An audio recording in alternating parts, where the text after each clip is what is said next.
Avec le Parlement européen, nous avons demandé en effet une pause humanitaire pour permettre l'évacuation de ces civils.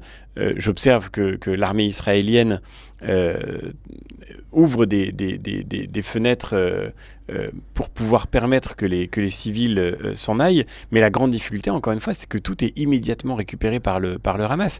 Peut-être aurez-vous entendu ces conversations par lesquelles nous entendons les hommes du Hamas récupérer l'essence destinée au fonctionnement des hôpitaux pour leurs propres opérations terroristes. On est en permanence devant cette